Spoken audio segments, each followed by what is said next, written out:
Little babies learning how to be. They're just learning how to walk, splashing around in the water. Yeah, it's kind of the bummer about having the water in there. You kind of need to keep them out of it. A little under the weather. It's not bad though. But this is what they're like about a day to 2 days after hatching. They're finding their legs. They're just basically learning how to walk. Bo, get. Bo. Some people's dogs. Gotta take the water out of here so they don't end up getting all wet and cold. That's a heating pad over there. And that's pretty much, this is all they need to keep him contained. You see how he's shaking? This one's learning how to walk. Hi, little tiny. They're like little drunk birds. They haven't found their feet. Hi, little ones. That one, when it initially pipped it through the egg, it pipped a vein and its whole face was covered in blood. Oh, we're walking. We're walking. So the right after hatch, once they've dried off a little bit, I hold them for a good hour, and then I'll put them back in the incubator to just kind of sleep, because for the first few days they just sleep. They don't eat. Every once in a while they'll drink, and every once in a while you have the rare one that will want to eat right away, but majority of the time they don't do anything. They sleep. So I hold them, put them in the incubator to warm up, and I hold them some more so they know that I'm basically mom, or dad in this case. And then they have a brooder outside that is a sealed box with a heat lamp, and it maintains about 80 degrees inside the box.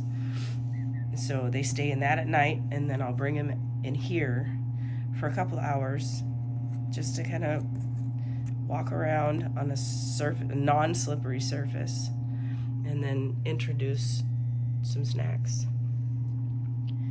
It's a lot easier when you have an emu already that's eating and drinking, because they just kind of like a chicken, they follow along.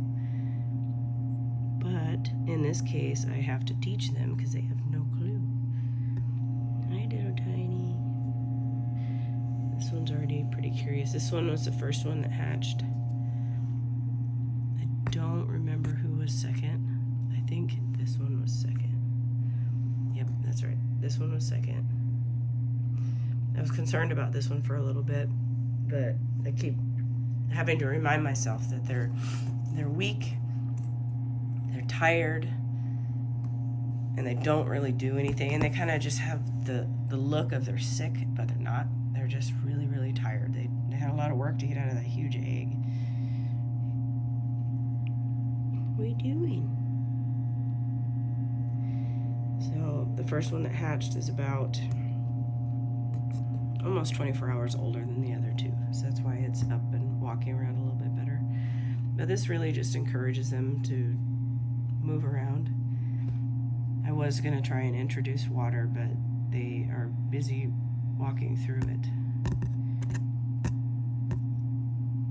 So yeah, that's basically what you do with a hand-raised emu versus just getting a chick and then putting it in a stall.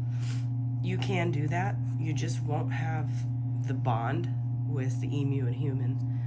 It makes a very, very big difference, because when I put my hand in here, see how they're not running away, they're not peeping, they're not scared, they're just fine. Versus if they weren't handled at all, they will run and peep, peep, peep, peep, peep, and run away in fear because they don't know what this thing is. Well, they find my hand as a parent almost, or something that's going to feed them soon. That's what they'll see it as. So the more hands-on, and the more they hear your voice, and the more that they see people, the more friendly they will be as adults. And I think raising multiple emus at once is better than singly, because they can find a human as their they're kind, pretty much, if they don't have others like them to follow along with. I don't know if you guys know White House on the Hill. They're having an issue with their male seeing them as the mate versus the females, and they didn't get any eggs this year. Or it just could be they weren't ready, which is a really good chance. But I think if you just avoid way too much contact with one single emu, you'll be fine, as long as you have multiple or a couple of them to grow up together. But I am going to continue working, and then I'll try and feed them in a little bit and let them get their little legs, their drunken sea legs. See, we're showing interest. We're gonna eat it. And eventually, if the weather is ever nice out here, I'll take these guys outside so they can experience the outdoors and just eating rocks and dirt and weeds and stuff. I find that this blanket is the best for traction for them. Learning how to walk on it works great versus the hardwood floors in the rest of the house. Okay,